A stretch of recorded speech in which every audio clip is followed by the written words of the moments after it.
ammaa kaasee Kiristaan duukaa buutuu Yesuus Kiristoos ta'eera. An guyyaarraa sa'aatii ammaa kaasee Kiristaan duukaa buutuu Yesuus Kiristoos ta'eera. Yaa obboleessa koo abdii har'aa kaasee nagaa sii dhaameera. Nagaatti. Nagaa fi araarri Waaqayyoo Gooftaa keenya Yesuus Kiristoos isiniif haa ta'u.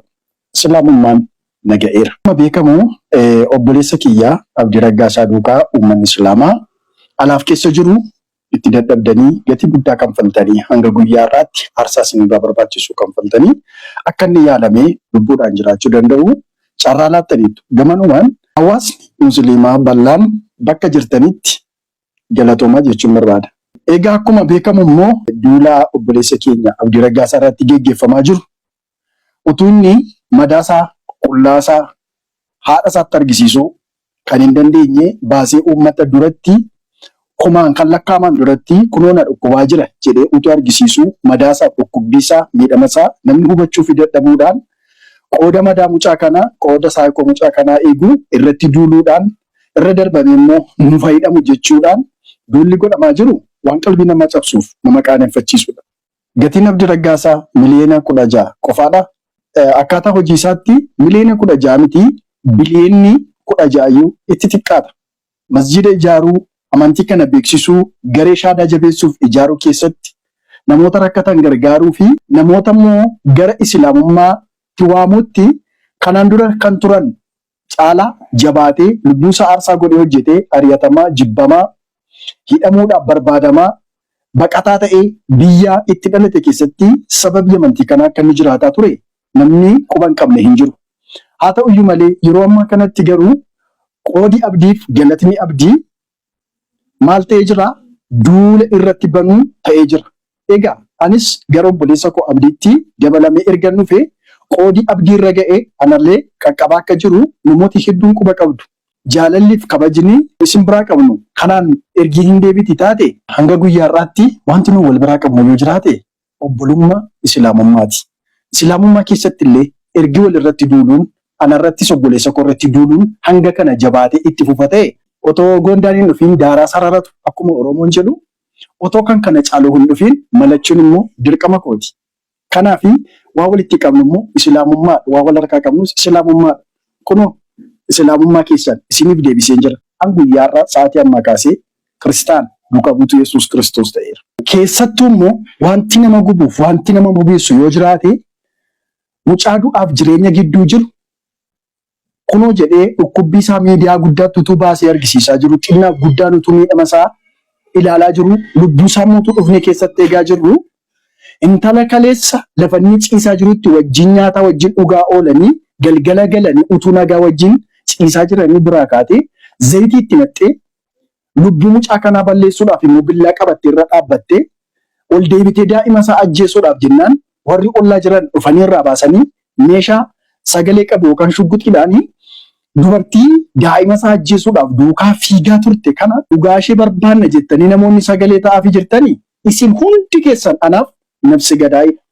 Nafsi gadaa'ii duukaa garuu taa'ee waaqa waaqeffadhu tokko iyyuu hin qabu. Amantii walitti qabnus illee tokko hin jiru. Sababiin isaa obboleessa keenya miidhame kana qooda wal'aannachuu ishee obboleessa keenya ajjeesuudhaaf turte yaalii ajjeessaa geggeessite habaatu jechuun qaaniif salphina guddaadha. Obboleessa koos immoo irra deebi'anii ajjeesuudha. Qoodi obboleessa kootti dhufe anaan immoo akkanatti deemaa jiru waan naa galeef otoo aduun hin mi'iin dafee gaaddisan beekutti baqachuun dirqama kooti. Egaa kanaafiyyuu lama taanee lubbuu keenya dhabuur mucaan abdiis immoo bakkeetti abbaa malee guddachuur maatiin keenyas immoo nu lamaan qaban dhabanii tokkitti lamaan keenya dhabuurra tokkoon keenya hafnee daa'ima abdiifis maatii keenyaafis jiraachuun dirqama ta'a. Inni yoo barbaade har'a sadu borii sadu sa'aatii barbaade yaadu. Ani garuu jiraachuun barbaada wanta ta'eef jireenya filadheera.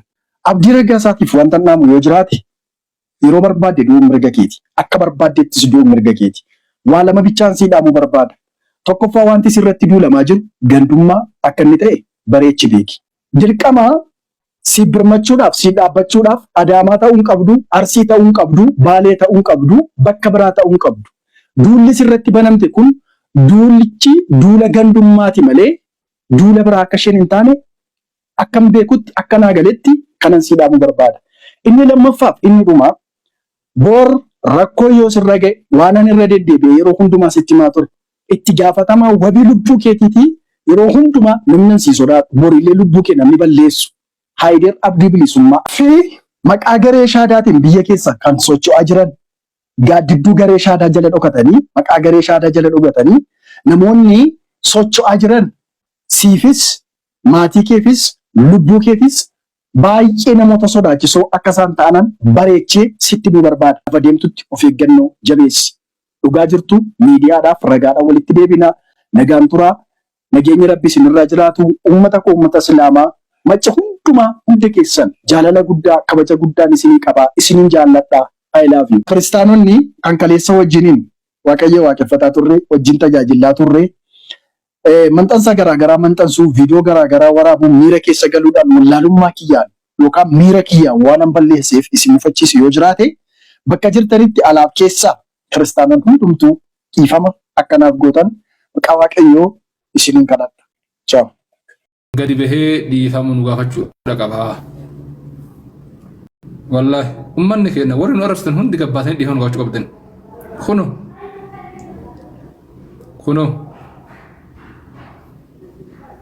Kuno ummanni keenya gadi bahee dhiifama nu gaafachuu irra jiraata jechuudha. Warri hagammaa jechaan nu darbee hundi keessan dhiifama nu gaafachuutu isin irra jiraataa jechuudha.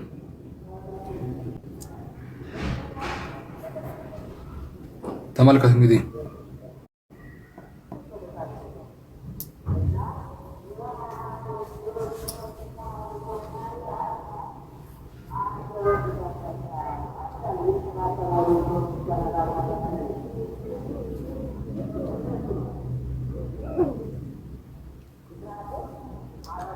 Guys, share copy link godhame.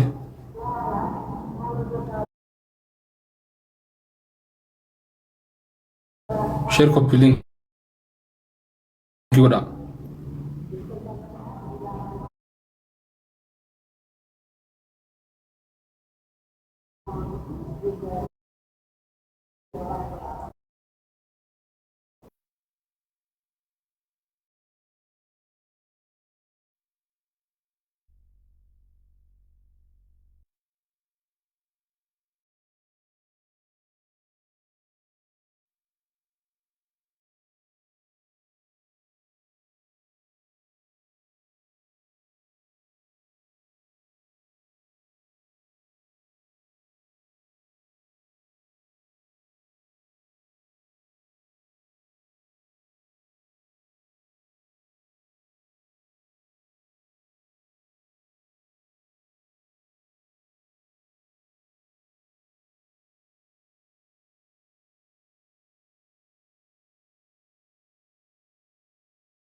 Hello. Assalamu alaikum.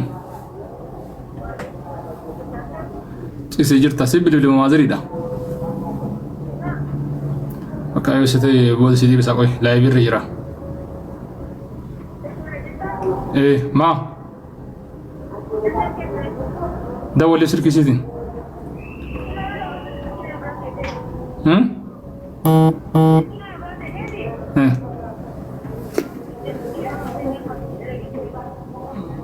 مسجي بالرسيف يوكا بود تسيكنا دفاع أمتي يبدو بلي يارات ساكن مكاسي كريستيان مكابوت يسوع كريستوس داير يا بوليس كومدي مكاسي كريستيان مكابوت يسوع كريستوس داير يا بوليس كومدي أراكاسي نجاسي نامير نجاتي نجافي أراري واقعي وقفتا كينيا يسوع كريستوس يسيني فحاتو سلامون نجائر ما بيكمو أبوليس كيا أبدي رجاسا دوكا ومن سلاما ألاف كيسجرو itti dadhabdanii gatii guddaa kan faltanii hanga guyyaa irraatti aarsaa isin barbaachisu kan faltanii akka inni yaadamee lubbuudhaan jiraachuu danda'u carraa laattaniitu. Gamanumaan hawaasni musliimaa bal'aan bakka jirtanitti galatoomaa jechuun barbaada. Egaa akkuma beekamu immoo duulaa obboleessa keenya Abdii Raggaasaa irratti geggeeffamaa jiru utuu inni madaasaa qullaasaa haadha isaatti argisiisuu kan hin dandeenye baasee uummata duratti kumaan kan lakkaaman duratti kunoona dhukkubaa jira jedhee utuu argisiisuu madaasaa dhukkubbiisaa miidhamasaa namni hubachuu fi dadhabuudhaan qooda madaa mucaa kanaa qooda saayikoo mucaa kanaa eeguu irratti duuluudhaan irra darbame immoo hin fayyadamu jechuudhaan duulli godhamaa jiru waan qalbii namaa cabsuuf nama qaaneffachiisudha. Gatiin Abdii Raggaasaa miliyoona 16 qofaadha. Akkaataa hojii isaatti miliyoona 16 miti biliyoonni 16 itti xiqqaadha. Masjida ijaaru akkaataa hojii isaatti miliyoona 16 miti biliyoonni 16 itti xiqqaata. Hojii inni hojjete waan baay'eedha waggaa tokko keessatti tamalkate. Amantii kana beeksisuu garee shaadaa jabeessuuf ijaaruu amantii kana beeksisuu tamalkate. Amantii eentu beeksisaa jira? Addisuu Raggaasaa beeksisa jechuun amantaa waan beeksisanii fi qarshii miliyoona 16 xiqqaadha jechuun viidiyoo kana ol kaa'adha seevii godha hundi keessanuu. Namoota akkatan gargaaruu fi namoota immoo gara islaamummaatti waamutti kanaan dura kan turan caalaa jabaatee lubbuusaa aarsaa godhee hojjetee ari'atamaa jibbamaa hidhamuudhaaf barbaadamaa baqataa ta'ee biyya itti dhalate keessatti sababii amantii kanaa akka inni jiraataa ture namni quba hin qabne hin jiru. Haa ta'uyyuu malee yeroo ammaa kanatti garuu qoodi abdiif galatni abdii maal ta'ee jira? Duula irratti banuun ta'ee jira. Egaa anis gara obboleessa koo abdiitti dabalamee ergannuu fi qoodi abdii irra ga'ee anallee qaqqabaa akka jiru namooti hedduun quba qabdu. Jaalalliif kabajni isin biraa qabnu kanaan ergi hin deebiti taate hanga guyyaa irraatti wanti nu wal biraa qabnu yoo jiraate obbolummaa abbaa murtii kos islaamummaa keessatti illee ergi wal irratti duuluun kana irrattis obboleessa koo irratti duuluun hanga kana jabaatee itti fufa ta'e otoo gondaaniin dhufiin daaraa sararatu akkuma Oromoon jedhu otoo kan kana caaluu hin dhufiin malachuun immoo abbaa murtii kos. Kanaaf waa walitti qabnu immoo islaamummaa waa wal harkaa qabnus islaamummaa kunoo islaamummaa keessatti isiniif deebisee jira. An guyyaarraa sa'aatii ammaa kaasee Kiristaan muka buutu. An islaamummaa keessan isinii deebisee jira. Isinii deebisee jira. Duulli isin obboleessa kiyya Abdii Raggaasaa irratti gootan. Anarallee hin gaha jedhee waan sodaadheef si galaamree itti duulan abditti hin duune. Anamma akka kiyyatti duulamee fi miliyoonni 16 guurametti beeka malee itti duulamuun beeku. Akkam beekutti odeeffannoon qabuun hawaasni musliimaa kaabaa fi babbahaadhiyaa hin duuliif malee ittiin duulle. Inni ammoo itti duulanii. Yesuus Kiristoos ta'eera. Keessattuu immoo wanti nama gubuuf wanti nama bobeessu yoo jiraate mucaa du'aaf jireenya gidduu jiru kunoo jedhee dhukkubbii isaa miidiyaa guddaatti utuu baasee argisiisaa jiru xinnaa guddaan utuu miidhama isaa ilaalaa jiru lubbuu isaa mootuu dhufne keessatti eegaa jiru. Intala kaleessa lafa inni ciisaa jirutti wajjin nyaataa wajjin dhugaa oolanii galgala galanii utuu nagaa wajjin ciisaa jiranii biraa kaatee zayitii itti nattee lubbuu mucaa kanaa balleessuudhaaf immoo billaa qabattee irra dhaabbattee ol deebitee daa'ima isaa ajjeesuudhaaf jennaan warri ollaa jiran dhufanii irraa baasanii meeshaa sagalee qabu yookaan shugguxiidhaanii dubartii daa'ima isaa ajjeesuudhaaf duukaa fiigaa turte. Kana dhugaa ishee barbaanne jettanii namoonni sagalee ta'aafii jirtanii isin hundi keessan anaaf nafsi gadaa'ii duukaa garuu taa'ee waaqa waaqeffatu tokko iyyuu hin qabu. Amantiin walitti qabnus illee tokko hin jiru. Sababiin isaa obboleessa keenya miidhame kana qooda wal dhaallachuu ishee obboleessa keenya ajjeesuudhaaf turte yaalii ajjeessaa gaggeessite habaatu jechuun qaaniif salphina guddaadha. Obboleessa koos immoo irra deebi'anii ajjeesu qoodi obboleessa kootti dhufe anaan immoo akkanatti deemaa jiru waan naa galeef otoo aduun hin miidhin dafee gaaddisan beekutti baqachuu dirqama kooti. Egaa kanaaf iyyuu lama taanee lubbuu keenya dhabuur mucaan abdiis immoo bakkeetti abbaa malee guddachuur maatiin keenyas immoo nu lamaan qaban dhabanii tokkitti dhaban lamaan keenya dhabuurra tokkoon keenya abnee daa'ima abdiifis maatii keenyaafis jiraachuun dirqama ta'a. Inni yoo barbaade har'a sadu boori sadu sa'aatii barbaade yaadu. Ani garuu jiraachuun barbaada wanta ta'eef jireenya filadheera. Abdii ragaa isaatiif wanta naamu yoo jiraate yeroo barbaade du'uun mirga keeti. Akka barbaaddeettis du'uun mirga keeti. Waa lama bichaan si dhaamuu barbaada. Tokkoffaa wanti sirratti duulamaa jiru gandummaa akka inni ta'e bareechi beeki. Dirqama si birmachuudhaaf si dhaabbachuudhaaf Adaamaa ta'uun qabdu, Arsii ta'uun qabdu, Baalee ta'uun qabdu, bakka biraa ta'uun qabdu. Duulli sirratti banamte kun duulichi duula gandummaati malee duula biraa akka isheen hin taane akkam beekutti akka naa galetti kanan si dhaamuu barbaada. Inni lammaffaaf inni dhumaa boor rakkoo yoo sirra ga'e waan ani irra deddeebi'e yeroo hundumaa sitti himaa ture. Itti gaafatamaa wabii lubbuu keetiiti yeroo hundumaa namni si sodaatu moriilee lubbuu kee namni balleessu haayideef abdii bilisummaa fi maqaa garee shaadaatiin biyya keessa kan socho'aa jiran gaaddidduu garee shaadaa jala dhokatanii maqaa garee shaadaa jala dhokatanii namoonni socho'aa jiran siifis maatii keefis lubbuu keefis baay'ee namoota sodaachisoo akka isaan ta'anan bareechee sitti nu barbaada. Afadeemtutti of eeggannoo jabeessi. Dhugaa jirtu miidiyaadhaaf ragaadhaan walitti deebina nagaan turaa nageenyi rabbi isinirraa jiraatu uummata akka uummata islaamaa macha hundumaa hunda keessan jaalala guddaa kabaja guddaan isinii qabaa isiniin jaalladhaa I love you. Kiristaanonni kan kaleessa wajjiniin waaqayyo waaqeffataa turre wajjin tajaajilaa turre manxansa garaagaraa manxansuu viidiyoo garaagaraa waraabuu miira keessa galuudhaan wallaalummaa kiyyaa yookaan miira kiyyaa waan an balleesseef isin mufachiisu yoo jiraate bakka jirtanitti alaab keessa kiristaanonni hundumtuu dhiifama akkanaaf gootan maqaa waaqayyoo isiniin kadhadha. Ciao. An guyyaarraa isaa.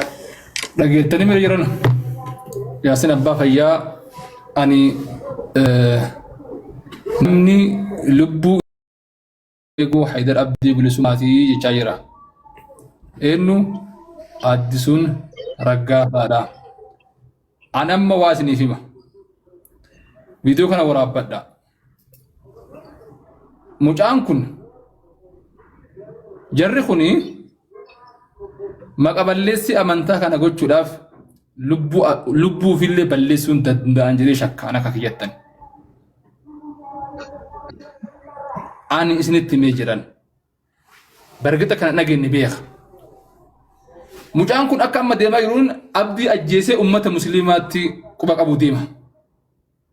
Haala amma argaa jiruun waan naa mul'ataa jiruun. Abdisha Yaasin abbaa fayyaa. Eenyu inni nama abdiidha Haydar. Salaam alaikum. Addisuu Raggaasaadha. Waan baay'ee haasa'ee ka'e. Inni yoo muslima ta'e inni silaa hin argine fuulli isaa muslima natti hin fakkaanne ta'a. Muslima ta'ee ture. Xiqqaa fi guddaalleen muslimummaa isaa shakka maal akka ta'e hin beekan. Xiqqaa fi guddaan kunoo ifaan ifatti amma gabbaanii maal akka isaan milkeessuu barbaadan an hin beeku jarri kun. Kaayyoon isaanii maal akka ta'e hin beeku. An sila immoo kaleessa dubbadheera. Nan dhageessan kaleessa dubbadhee jira. Waan guddatas deemuu deema. Jarri kun kaayyoo karoora isaanii xiqqaa miti guddaadha. Nama kuma 20 irratti dubbadhe kaleessan. Nama kuma 20 irratti. Gakkee an takkaa muslima ta'uu isaas hin dhageenye fuulli isaa muslima natti hin fakkaanne takkaa. Waja haraami itti haramne wayi gaaf tokko nama qabde. Fuulli isaatu fuula muslimaan fakkaatu takkaa iyyuu ta'a. Quba qabaadha. Waan kana ammoo amma mucaa kana ofii galaafatu deema natti fakkaata. Deebi'ee ammoo anatti ta'uu barbaada kun quba qabaadha isinis. Shirri deemaa jiru shira xiqqaa miti iyyuu. Amma gidduu kanatti wal dhabbii amantaa guddaa kaasuu deeman jarri kun. Lubbuu ofiitii badanii waan fudhatanii osoo makiinaan deebisne makiinaa hawaasa musliimaa osoo hin deebisne fudhatee waan kana abbaa caalii ani isinitti himee jira. An kiyya rakkoo illee hin qabu waan barbaadan haa godhan. Garuu wanni deemaa jiru waan xiqqaa miti. Ani kaleessa illee dubbadheen jira. Adeemsi ijoollee kanaa nama rifachiisa nama sodaachisa.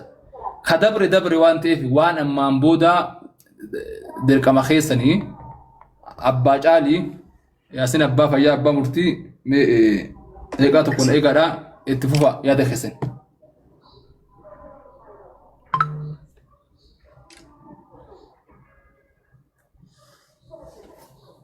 اتفوفا يا دخسن أبا تعالي دبنا كا مجاني بريتي ميلين فرجا مجاركا فرجا أشتى مجام بسيف فرجا أبو برين كو ولا ما دبسيفتي هذا فباي ولا بسيفتي برين ilma faada wallabsiifti mucaatti birree guuttanii egaa amma jalaa galaafachiisaa jira buleessumti.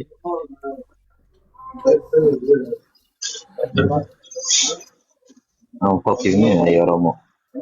Abbaa caalii biiziiru fakkaata Haydar.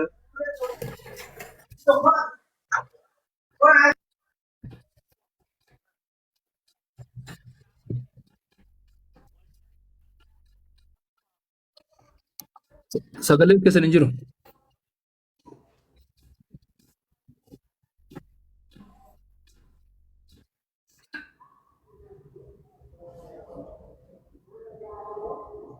Fuulli kun fuula Islaamaa fakkaata asluma yaa jamaa. Innaa lillahi wa innaa ilaihi raaji'uun. Gadaayii wayii fakkaata nama ajjeesee amallaxaa yeroo wayii barbaadamaa wanjalinyaa inatti fakkaata yeroo ilaalu. Abdiinan jaalladhaa. Fuulli inni kun fuula nama ajjeesee miilishaan barbaadaa jiru. Wayinatti fakkaata yeruma ilaalu akka kanatti. Dhiifama naa godhaa manni amantaa biraallee isin jaalladhaa. Fuula addisuu kana yeroo ilaalu garuu nama ajjeesee nama galaafatee barbaadamaa jiru karaan cufamee wayii fakkaata. Gadaayii wayii fakkaata akkanaan wayyuu. Maal amantii Islaamaa fuuluma isaan namatti tola akkamitti kun?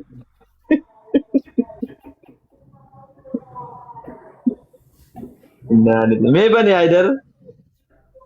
Innaa lillahi wa innaa ilaihi raaji'uun.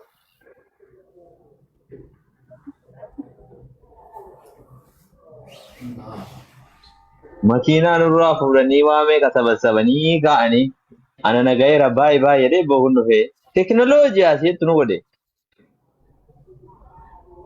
Hanniifama naa godhaati wallaahi namni 500 jala hirtanuu takkaa fuula addisuu fuula Islaamaa wayinatti fakkaatee naan argeen beeku.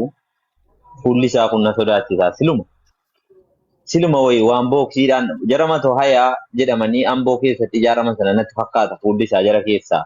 Warra nama dha'u kana warra nama miidhu wayinatti fakkaata. Ammas egaa rabbiin waan tolu haa godhu akkuma ammaa Haydar jedhu obboleessa sanas birrii kanarraa fudhachuu jedhee waa godhee uummata kana maqaa balleessuu ni danda'a. Bakka baaddaati abdiinan jaalladhaani abdiif isa kanaa walitti hin fidinaa. Kanumti zayitii sanatti nagee yoo wayii namicha kana ta'a waan jedhu shakkuutti hin ka'e namma. Kan akkas danfisee